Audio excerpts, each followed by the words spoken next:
Captain Francis J. Dougherty. So I ended up as a naval flight officer. When I came back in aviation, I was in VF-11 and on the Forrestal.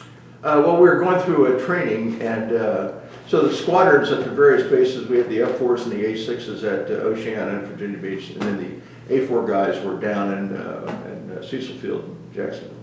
So they would you do a lot of your local training for your own syllabus of air-to-air type stuff and air-to-ground targeting. So then the Air Wing Commander and his staff would pull together, we get a bunch of airplanes, we do simulated missions and so forth. We use the various target areas, either down in Dare County, North Carolina, or a couple of them down in Florida.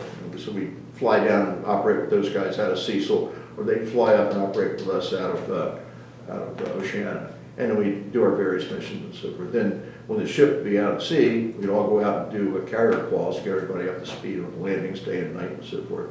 And then we would, fly simulated missions and so forth, and have various floating targets. We'd drop bombs and stuff on, or fly to the beach targets, depending where the ship was and so forth. And then you go down to Guantanamo and go through refresher training, which is a whole drill for the ship's company as well as the air wing and so forth. And so you get through all that, and then go home for a few days, and then you go into your deployment. We deployed from Norfolk to South China Sea, and got out there and we started operating, and we did some close air support stuff with the guys down in South Vietnam, and then we did some night bombing things. This goes back to my comments earlier about if we had mined Haiphong Harbor, right? So we had the worst, scariest mission of all, in a way, not, I guess, scary in a sense. We would drop bombs from a flare. So we'd have one airplane drop at 15,000 feet, and he'd drop a flare which would light up an area, and it would come down and would, had a little parachute and so forth. And then we'd roll in using the light from the flare to drop bombs on supposedly a truck that was loaded up with all the stuff that just got through Haiphong Harbor because it wasn't mined and so forth. So we did that a couple of nights, and we said, yeah, this is stupid. I mean, there's no way to know whether you're actually, it's a guess whether you're going to hit this truck or not, because it's driving through the jungle. We didn't have any sensors that were heat-seeking sensors that could actually find the truck. So it was a wag guess. Plus, a couple guys nearly flew into the jungles and so forth. You get disoriented underneath this flare, blah blah blah. So we knocked that off. But that was a dumb mission. But the other ones were we would do road recce's and look for targets that were allowed to drop bombs on and stuff. And then the ones at Haiphong were this shipyard facility type things. But we were only there that time for I think we only operated for maybe a couple of weeks before this occurred.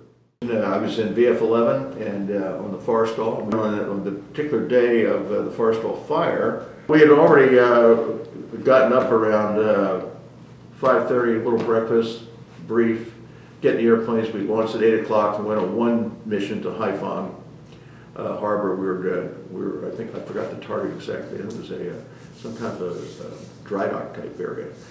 And we came back from that, landed, and we're getting ready to go on the second Alpha strike that was going to launch at 11. And they were kind of back-to-back, a pretty tight schedule. So I was getting ready to go on my second flight of the day when this happened at 10:57, I believe. Got my cruise book here, Forrestal and so forth. Happy to share with you. At any rate, it was a dramatic experience, to say the least. Yeah, 10:52, 29 July 1967. We had flown an Alpha strike to Haiphong, and we were on the flight deck getting ready to go on another one when a Zuni rocket under a straight voltage check ignited and flew across the flight deck, hit a fuel tank on an A4, which started a fire. And of course, we had all kinds of A4s and A6s and F4s loaded with bombs and stuff. I was in an F4 next to the airplane that caught on fire initially. And back in the day, there was a little shortage of bombs and so forth, and we had these World War II 1,000-pound bombs that had a special coating on them that was supposed to allow the bomb not to explode, prevent an explosion for 2 minutes in 4,000-degree heat intensities. Well, the first one cooked off in 1 minute and 34 seconds.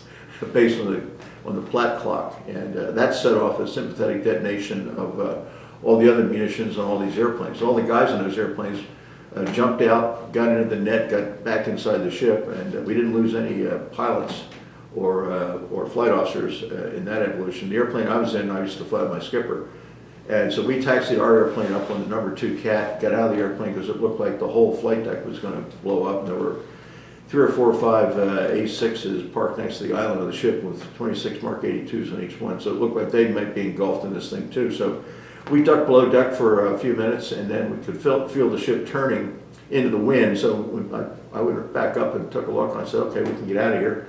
So there was about a dozen of us on the flight deck now, and it was a grisly scene because the ship had turned into the wind, and what we didn't know at the time was the repair party that ran across the flight deck, they were all killed by one of the bombs that went off.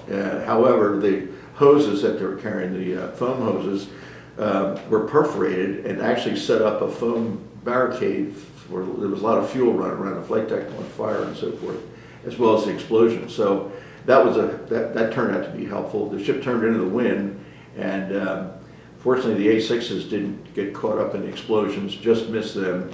And then the rest of us were up there helping the various crews download ammunition, missiles and bombs and stuff, and throw them over the side from the other airplanes that were still there that hadn't exploded or been engulfed in the fire. So we then end up officer enlisted on shifts. We fought fires for 3 days, hose teams and so forth, and it was a very exciting day, 3 days rather. And one of the most interesting things that happened was we also had some Air Force bombs, Mark 117s, a 750-pound bomb. A couple of those had gone through the holes in the flight deck, and our EOD team, these guys were lowered down at block and tackles. Very, very scary stuff. These guys are real heroes down there, defusing these things because they were right above the port side rudder and the 2 screws. And fortunately, they were able to do that, and those things didn't blow off, because if they had, probably would have blown the bottom of the ship out, or at least back in the port quarter area. But that was a very exciting day, and we went into a QB. They packed the ship up. Took about 10 days, still cleaning it up. Sailed home.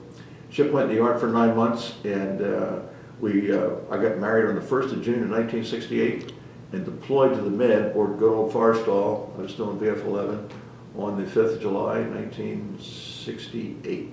Welcome to the Navy for my wife. Good news was she got to come over and visit, about halfway through the deployment and so forth. So it was a very interesting time back in that day, and a lot of guys did a lot of heroic things.